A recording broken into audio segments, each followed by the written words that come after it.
The Killer Bus Station. The neon vacancy sign at the Groverton Bus Station flickered like a dying heartbeat. Rain lashed against the grimy windows, blurring the world outside into a watercolor nightmare. Inside, the air hung thick with the scent of stale coffee and something vaguely metallic. I hunched deeper into my threadbare coat, the thin fabric a flimsy shield against the omnipresent chill. My bus, the last one out of Groverton for days, was due any minute. Or so the flickering departures board, held together with duct tape and desperation, claimed. A low hum resonated from beneath the warped linoleum floor, vibrating through my sneakers and setting my teeth on edge. There was just one other person in the station, a gaunt old woman cocooned in a threadbare shawl, her eyes lost in the shadows cast by her wide-brimmed hat. "Nasty night, ain't it?" she rasped, her voice like dry leaves rustling in a forgotten corner. "The worst?" I replied, forcing a smile that felt strained even to me. Silence descended once more, broken only by the relentless drumming of rain on the corrugated metal roof. I fidgeted with my worn backpack, a gnawing unease settling in my gut. "Leaving Groverton, boy?" the woman rasped again, her voice seemingly closer this time. "Yeah," I mumbled, finally tearing my gaze away from the rain-streaked windows. "Got a job interview out west." "West? Huh?" she chuckled, a dry, hollow sound that sent shivers down my spine. "You sure you want to do that? The storm, it ain't just rain. This storm." She trailed off, her voice dropping to a whisper. "What do you mean?" I asked, leaning forward in spite of the chill creeping up my spine. The woman shook her head, her eyes glinting with an unsettling wisdom. "This storm," she hissed, "it brings them, the ones who wait in the darkness, between the towns, where the roads end and the shadows stretch long." Before I could question her further, a low rumble echoed from outside. The wind shrieked with renewed fury, rattling the windows like skeletal hands clawing at escape. A sudden flicker plunged the station into darkness. Panic clawed at my throat. In the inky blackness, I could hear the woman's ragged breathing, closer now, along with a wet, clicking sound like claws scraping against the floor. "They're here," she whispered, her voice trembling. "Don't let them take you." A flash of lightning illuminated the station for a split second. I saw the woman, her face contorted in a mask of terror, pointing towards the ticket booth. Through the dusty glass, I saw them, towering figures, their bodies a grotesque amalgamation of bone and shadow, their eyes glowing embers in the gloom. They were reaching for the door, their elongated fingers tapping a maddening rhythm against the glass. Terror stripped away all reason. I scrambled off the seat and towards the back exit. This wasn't a regular storm. This was something out of a nightmare.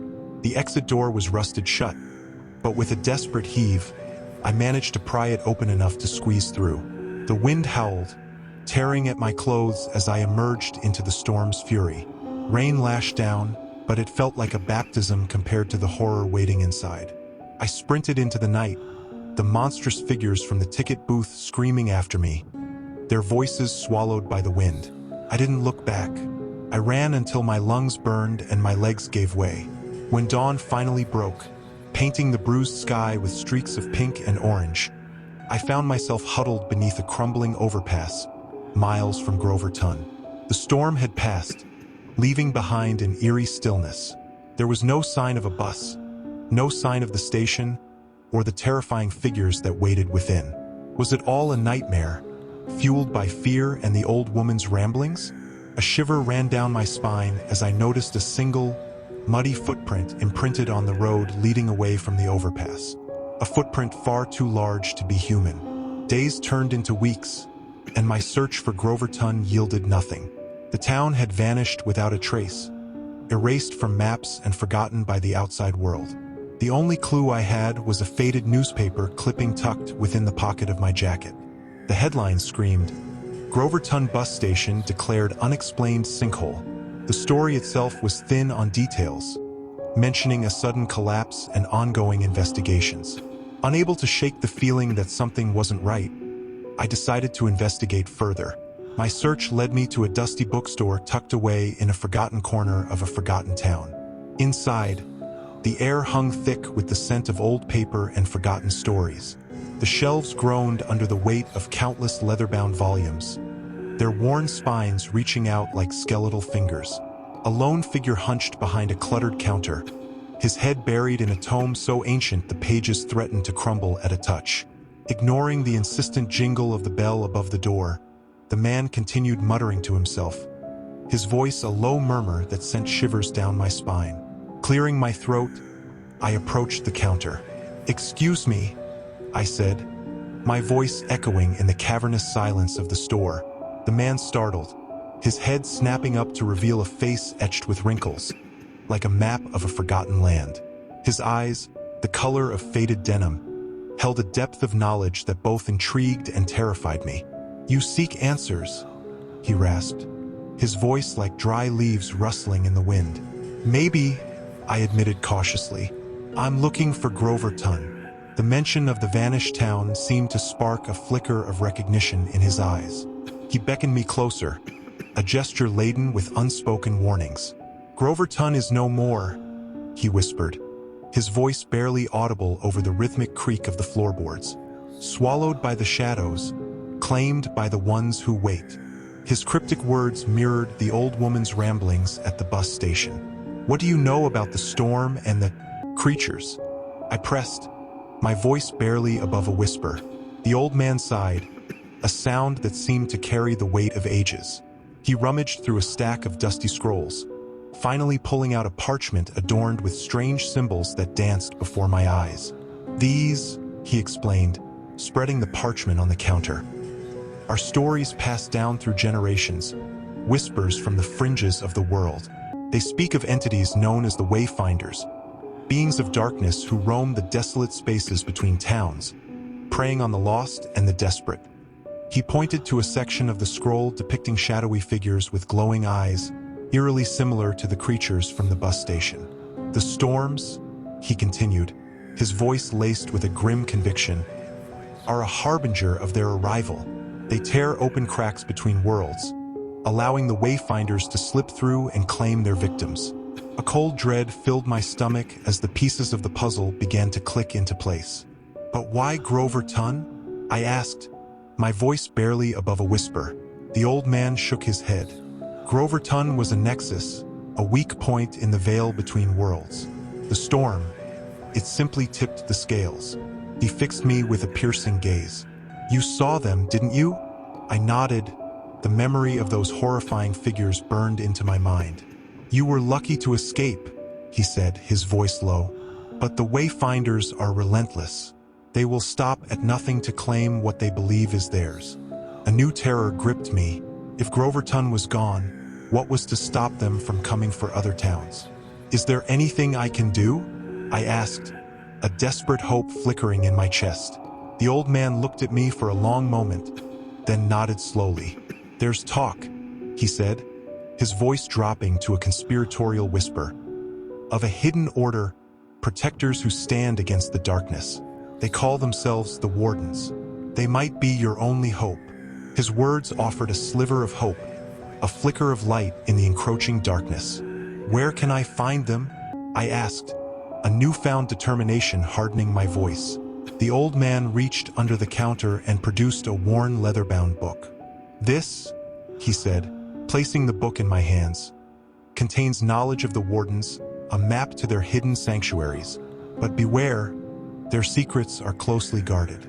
Finding them will be no easy feat." With a newfound purpose coursing through me, I thanked the old man and left the bookstore.